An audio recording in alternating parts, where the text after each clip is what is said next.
ವೀಕ್ಷಕರು, ಇನ್ನು NHM ಸಿಬ್ಬಂದಿಗಳು ಏನು ಒಂದು ತಮ್ಮ ಬೇಡಿಕೆಗಳು ಈಡೇರಿಸಲೇಬೇಕು ಅಂತ ಹೋರಾಟವನ್ನ ಮಾಡ್ತಾ ಇದ್ರು. ಈಗಾಗಲೇ ಮುಂಚೆ 41 ದಿನಗಳ ಹೋರಾಟವನ್ನ ಮಾಡ್ತಿದ್ರು. ಆವಾಗಿನ ಸಮಯದಲ್ಲಿ ಈಗೇನೊಂದು ಕಾಂಗ್ರೆಸ್ ಸರ್ಕಾರ ಅಧಿಕಾರವನ್ನ ಮಾಡ್ತಾ ಐತಿ, ಆವಾಗಿನ ಸಂದರ್ಭದಲ್ಲಿ ಓಡೋಡಿ ಬಂದು ನಾವು ನಿಮ್ಮ ಸಮಸ್ಯೆಗಳೇನದಾವ ಅಧಿಕಾರಕ್ಕೆ ಬಂದ ತಕ್ಷಣ ಬೇಗ ನಾವು ಈಡೇರಿಸ್ತೀವಿ ಅಂತೇಳಿ ಬಂದ ಕೈ ಜೋಡಿಸಿ ಹೋಗಿದ್ರು. ಆವಾಗ ಇದೇ DKC ಇದೇ ಸಿದ್ದರಾಮಯ್ಯ ಬಂದಿದ್ರು, ಅದು ನೆನಪಿಲ್ವಾ? ಆದ್ರೆ ಇವತ್ತು ಒಂದು ದಿನ ಆದ್ರೂ ಕೂಡ ಈ ಕಡೆ ನೋಡುತ್ತಿಲ್ಲ ಅನ್ನುತ್ತಿರುವ NHM ಸಿಬ್ಬಂದಿಗಳು.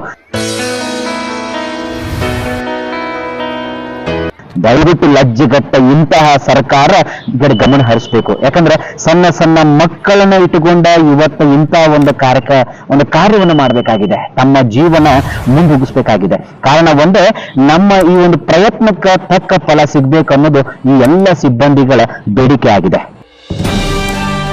ಮಿಸ್ಟರ್ ಆರೋಗ್ಯ ಮಂತ್ರಿಗಳೇ, ಪಾಪ ಅಲ್ಲಿ ನೋಡ್ರಿ, ಸಣ್ಣ ಮಕ್ಕಳನ್ನ ತಗೊಂಡು ಅವರ ಹೋರಾಟ ಯಾವ ರೀತಿ ಮಾಡ್ತಿದ್ದಾರೆ, ಸ್ವಲ್ಪ ನಾಚಿಕೆ ಬರ್ತಿದ್ರೆ ದಯವಿಟ್ಟು ಇದನ್ನ ವೀಕ್ಷಣೆ ಮಾಡ್ರಿ. ಜೊತೆಗೆ ಮನುಷ್ಯತ್ವ ಇದ್ರೆ ಆದಷ್ಟು ಬೇಗ ಅವರ ಸಮಸ್ಯೆಗಳ ತಕ್ಕ ಉತ್ತರ ಅವರಿಗೆ ಕೊಡ್ಬೇಕಾಗುತ್ತೆ. ದಯವಿಟ್ಟು ಆರೋಗ್ಯ ಮಂತ್ರಿ ದಿನೇಶ್ ಗುಂಡೂರಾವ್ ಕೂಡ ಹೇಳ್ತಿರೋದು ಒಂದೇ. ಸೊ ನಿಮಗೂ ಕೂಡ ಆಲ್ಮೋಸ್ಟ್ ಗೊತ್ತಿರ್ಬೋದು, ಅವತ್ತ ವಿರೋಧ ಪಕ್ಷದಾಗಿದ್ರಿ, ಅವತ್ತು ಸರ್ಕಾರ ಬಿಜೆಪಿ ಸರ್ಕಾರ ಇತ್ತು, ಅವತ್ತು ನೀವು ಏನು ಮಾಡಿದಿರಿ, ಏನು ಆಶ್ವಾಸನೆ ಕೊಟ್ಟಿದ್ರಿ ನಿಮ್ಗೆಲ್ಲ ಗೊತ್ತಿರೋಂಥ ಸಂಗತಿನೇ ಇದೆ. ಇವತ್ತ ಅದೇನು ಪ್ರಾಬ್ಲಮ್ ಆಗಿದೆ, ಇಲ್ಲಿ ಇವತ್ತು ನಿಮ್ದೇ ಸರ್ಕಾರ ಇದೆ, ಆದಷ್ಟು ಬೇಗನೆ ಅವರ ಬೇಡಿಕೆಯನ್ನು ಈಡೇರಿಸಬೇಕು. ಅವ್ರೇನು ಬೇರೆ ಏನು ಕೇಳ್ತಾ ಇಲ್ಲ. ಸೊ ನೋಡ್ರಿ, ರಾತ್ರಿ ಇಡೀ ಕೂಡ ಅಲ್ಲೇ ತಮ್ಮ ಆಸನ ಕೂಡ ಅಲ್ಲೇ ಮಲ್ಕೊಂಡಿರೋದು. ಸಣ್ಣ ಸಣ್ಣ ಮಕ್ಕಳು ಯಾವ ರೀತಿ ನೋಡ್ರಿ ತಮ್ಮ ಒಂದು ಜೀವನ ಗಟ್ಟಿ ಮಾಡ್ಕೊಳ್ಳಕ್ಕೆ ಈ ಹಗಲು ರಾತ್ರಿ ಎಲ್ಲರ ಒಂದು ಜೀವನವನ್ನ ಕಾಪಾಡ್ತಕ್ಕಂತಹ ಈ ಒಬ್ಬ NHM ಸಿಬ್ಬಂದಿಗಳು ಇವತ್ತ ಯಾವ ರೀತಿ ಬೀದಿಯಲ್ಲಿ ಕುಳಿತುಕೊಂಡು ತಮ್ಮ ಜೀವನ ರಕ್ಷಣೆಗಾಗಿ ಬೀದಿಯಲ್ಲಿ ಕುಳಿತುಕೊಂಡು ನೋಡ್ರಿ ಯಾವ ರೀತಿ ಹೋರಾಟ ಮಾಡ್ಬೇಕಾಗಿದೆ. ವೀಕ್ಷಕ, ನಿಮ್ಗೆ ಕಾಣುತ್ತೆ ನೋಡ್ರಿ, ದಯವಿಟ್ಟು ಸರ್ಕಾರ ಇದನ್ನು ನೋಡ್ತಾ ಇದ್ರೆ ಅದನ್ನು ಬೇಗನೆ ಅದಕ್ಕೆ ತಕ್ಕ ಒಂದು ಅವ್ರಿಗೆ ಏನು ಫಲ ಕೊಡಬೇಕು, ಆ ಪ್ರತಿಹಾರ ಕೊಡಬೇಕು, ಅದನ್ನು ದಯವಿಟ್ಟು ಬೇಗನೆ ಕೊಡಬೇಕಾಗಿ